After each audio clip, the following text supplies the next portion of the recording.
Alright, so I spent the afternoon solidifying the design, kind of welding up what I had just tacked. I added some spacers. I added a 1-inch spacer to the front so that the forks can ride and always be outside of the frame.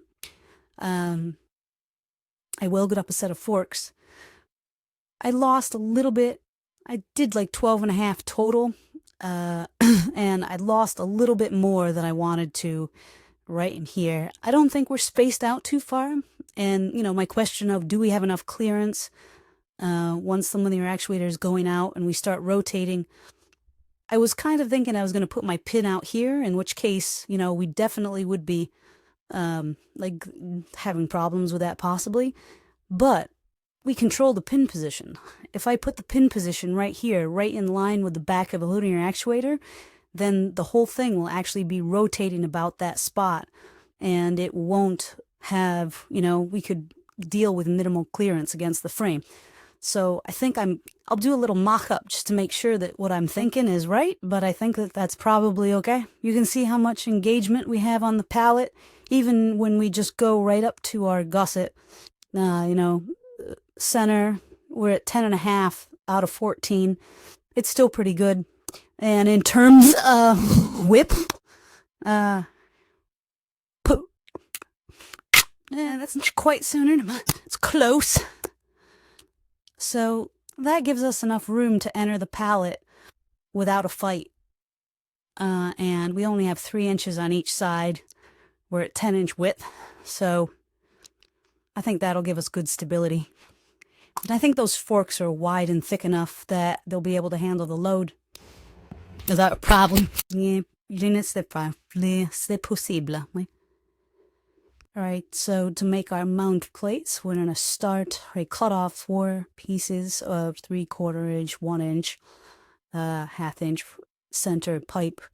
So I'm going to weld that down, and then I will drill and ream it to 3/4. Then I will push in these bushings, which are like 2 thou oversized. All right, 1 down, 1 to go. I really appreciate this machine having the extra height and power compared to that little die. All right, 2 bearing mounts, check. Cut off the ends with a plasma cutter and then put it in the fan saw to get a nice straight cut. The 2 inside pieces I just bored to size in the lathe. So now we need a mount for these to go to the frame. So I drilled a 1-inch hole in some of a C-channel. I'm going to cut that in half and then free the other side. Yep, and clamped and welded, trying to get it as perpendicular and nice as we can, because we have to do a careful alignment in a minute. Weaving on these was a little bit too much. I think originally I was thinking like that, but it's just too much of an overhand. So I think I'm going to do it this way. And I've set it at 3 inches here, and make sure that I used good flat stock, because I had measured, the drop on both sides, and it was actually off because one of my pieces was bowed, and so that could have been a mistake. The bottom linear actuator looks like it's going to sit just underneath the thing.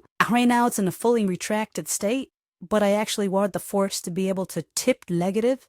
So before I weld on that back mount, I'm going to extend it a little bit so that I can get some negative shot in there. I don't have enough control to make them sit, face to face.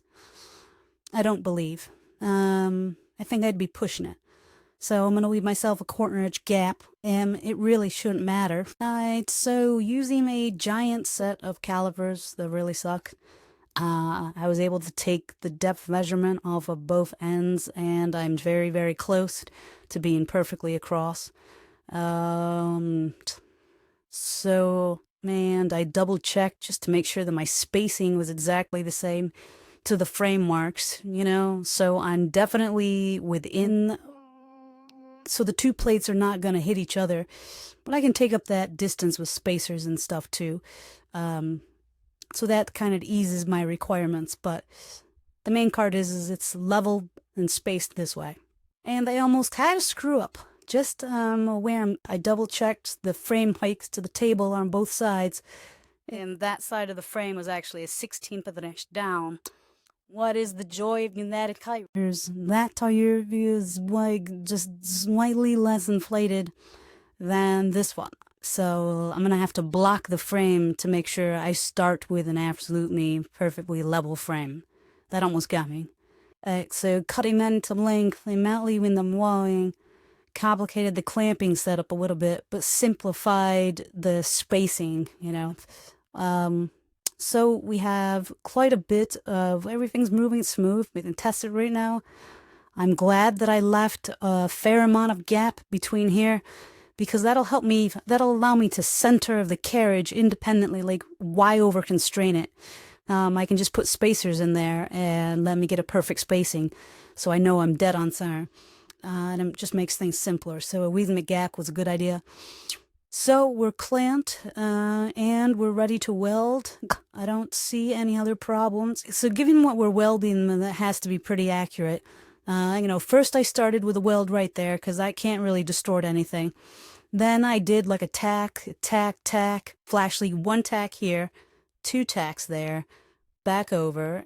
I just kept alternating from sides, and now this is my first real weld. You can see how many tacks I have on the inside. So basically, I don't want to put too much heat into this at one time, and I want to try to keep everything as aligned and as careful as I can. All right, so that came out well. Now, do we need the rest of this or not? That is kind of a question. Well, it's kind of badass. It looks super strong. What are the actual forces and what are they telling us? So the forks are going to be out to here, right? The main thing I don't want, because this again is that folded sheet metal, I think I really want something that ties this all the way to the front of this and straight down to that. I just do, because I don't want this to twist at all. I don't want it to bow. It might be overkill, but I'm going with it just because we're dealing with so much leverage out here. Well, it looks fancy there, but it all moves quite nicely still. I'm going to cut this one off here for now. So next up, we're going to reinforce these mounts just a little bit more. We're going to attach the forks, and then we're going to figure out our lower actuator mount out here. Stay tuned.